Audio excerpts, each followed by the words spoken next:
else can garner, what I can glean from this as well, is he's afraid to anger the terrorists. Right. The terrorists are not angry.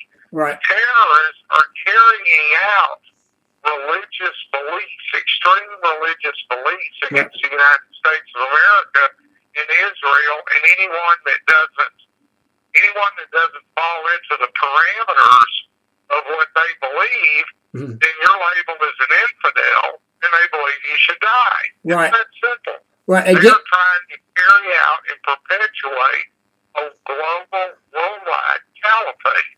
Right. And that's what they're doing. Right. Again, I want to mention too. Again, just recap here. Do a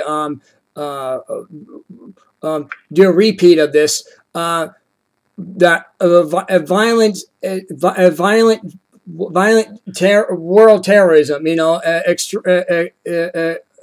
extreme violent on world terrorism. You know, this way he calls it violent extremists. Is what he call it, violent extremists. But you know, towards terror. You know, that's what he said. Violence extremists on terror. Now, what do you make of that? Just words, or because we want to do a recap here of what we just said? That's what we want to do. And go ahead and say your remarks again one more time. What you said in the original 2 minutes. Go ahead and say that again one more time. Okay. I believe in my heart of hearts that Barack Obama is delusional. He does not understand, or maybe he does, and that's the really frightening part, that he might very well understand what is going on.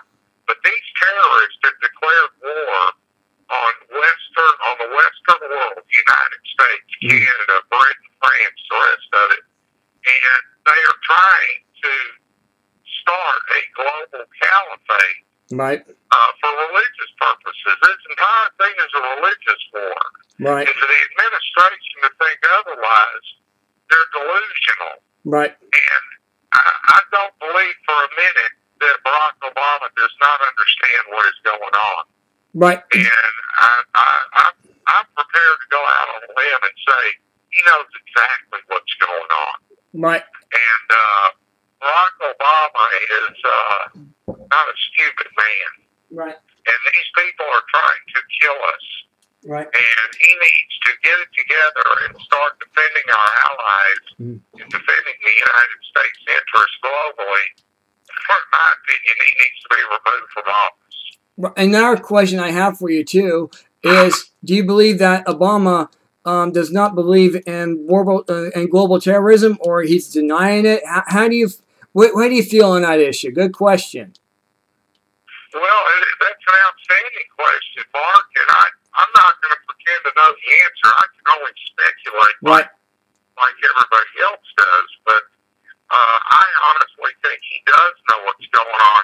You have to remember that since Barack Obama took office 6.5 years ago, there's been over 12 nations that have fallen to terrorist groups. Chad, Somalia, Yemen, Iran, Egypt, Libya, and the rest have all gone down in violent overthrows where either Boko Haram or Al-Qaeda or ISIS.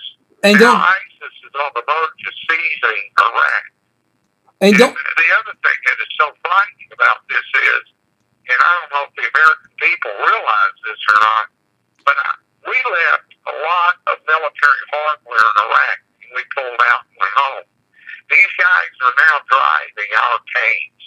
Right. They're now using our Jeeps, mortars and missiles, handheld rocket launchers, and everything else. Right. Plus, they've got roughly it's estimated now that ISIS is bringing in 3 to 5 million a day in oil revenue. Right. This organization is rich and they're heavily armed. And let me remind your listeners of one other point, and I don't know if you're aware of this or not, but when ISIS took Mosul, there was a bank in Mosul they estimated had some $200 million in gold in the vaults in that bank. And ISIS now has that money. Now,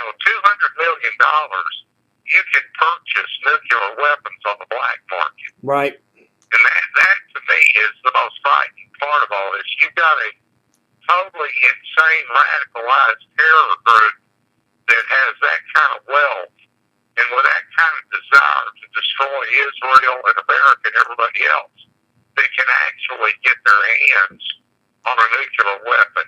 That to me is beyond frightening. Right. Right. Now I got another question for you.